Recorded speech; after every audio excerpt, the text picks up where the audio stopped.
Hey everyone, it's Kong again with another episode of Should You Summon.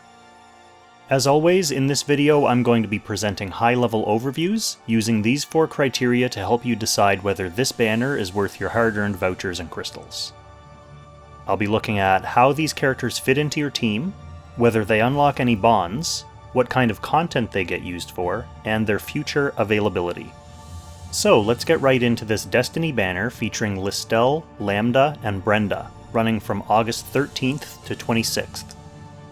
As a Destiny banner, your first SSR is guaranteed to be one of the 3 that you don't already have. And after you pull your first SSR, then this reverts to a normal raid-up banner where you can start pulling off-banner heroes. So let's start with Listell.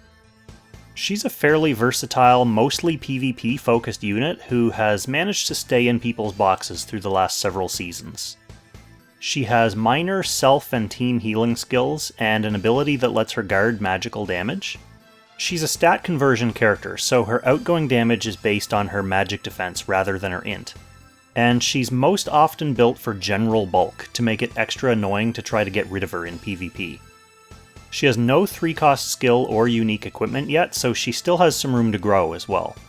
She's a member of Dark Reincarnation, buffed by Bozel and Licorice, and YELESS Legends, buffed by Landius and Sigma. Now, for bonds, she unlocks the attack bond for the upcoming new character, the Sage of the Trees. She also needs normal vanilla Landius for her own attack bond, but that bond isn't highly necessary on her other than getting her skill up to snuff. For content, in PvE, she's really good in Timeless Trials maps that have fixed damage laws. She can be quite useful as a source of reliable debuffs against Fenrir and Ancient Beckoning, but her true PvE calling is as part of the one cheese to rule them all, against Valkyrie level 70 in Eternal Temple. Rather than explain this cheese, I'll just link to a video showing how it works. In PvP, she has a variety of ways to be annoying. You can use Reaper's Touch on healers to make them deal damage to their heal targets, or on auto-healing characters like Yulia, Elwyn, Yusuke, and Jugler to basically take them out of commission. Curse of Wounding and Blood Dance can be used to deal huge fixed damage and make heroes unable to be healed. But there's a lot of fixed damage immunity in Apex right now, and more Gospel users than ever, so Listell bombs aren't quite as OP as they used to be. She's still a common ban target, as a lot of people just don't want to have to deal with her. For availability, the next time she's slated to show up as a summoning feature is in late January, on a Destiny banner with Renata and Omega. So let's move on to Lambda. Lambda is a magical AoE specialist. Her talent gives her a boost to AoE damage, AoE area and span, and range for her line-based spells. She also has a unique accessory that gives up to 50% chance to reduce skill cooldown by 5 depending on how many enemies she hits. She's a member of Protagonists, buffed by Matthew, YELESS Legends, buffed by Landius and Sigma, and Mythical Realm, buffed by Gizaroth and the Tree Sage. For bonds, she unlocks the defensive bond for Virash and the attack bonds for Gizaroth and Omega. And for her own bonds, she needs Rachel for her defensive bond and Sigma for her attack bond. For content, in PvE, she's on faction for Phoenix in the Eternal Temple, and for Hugin and Munin, Fenrir, and Nidhogg in Ancient Beckoning, though she's not really a top pick for any of those. Where she should be very helpful is against the Ice Dragon, thanks to all of her magic power. In PvP, she doesn't seem to show up too often in Apex Arena, largely because there are bigger threats that do similar work. That said, the Tree Sage will be bringing an additional mythical faction buff to most people's boxes fairly soon, which will help increase her viability.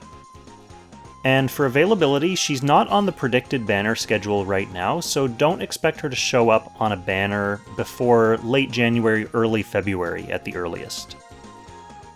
And finally, let's take a look at Brenda. Brenda is a high DPS cavalry and lancer unit with a wide variety of attack and mobility skills. Her talent boosts her attack power against foes with lower HP percentage and also gives you a free additional turn after a certain number of combats.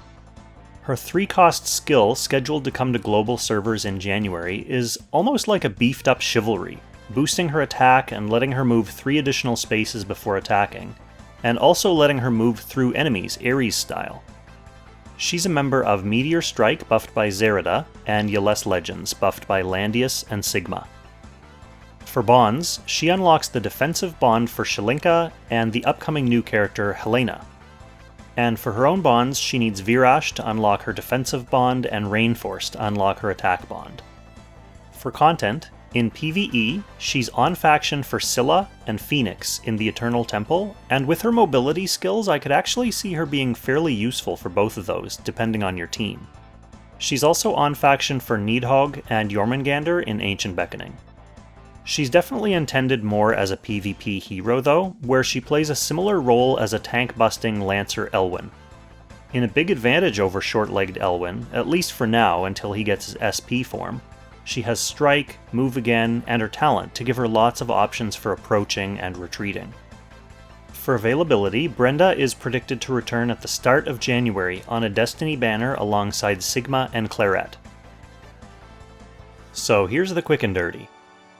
Listell is a mean PvP heal reversal specialist, who unlocks the attack bond for the upcoming Tree Sage, and she's also the key to the Valkyrie cheese. There's a pretty good reason why Valkyrie is the most cleared level 70 Eternal Temple. Then we have Lambda, who's a magical AoE specialist, who unlocks the defensive bond for Virash and the attack bonds for Gizoroth and Omega. And finally we have Brenda, who's a single target DPS who can bust tanks, and she unlocks the defensive bonds for Shilinka and Helena. And finally, as always, a reminder about upcoming banners. Next week, this banner is going to overlap with another great catch-up Destiny banner featuring Bozel, Leanna, and Luna. All three of those characters are essentials for one purpose or another, so if you're missing any of the three, you'll definitely want to consider saving some tickets for them. When this banner goes away, it'll finally be time for the next crossover. The Legend of Heroes Trails of Cold Steel banner features two huge PvP threats in Arianrod and Reen. Reen appeared in virtually every box in the Chinese Season 5 playoffs, and Arianrod was also the 15th most common unit in playoff boxes. If you PvP at all, you're definitely going to want to keep something in the tank for summoning one or both of these heroes. So let me know in the comments if you're planning on summoning, or if you're saving up for one of these upcoming banners.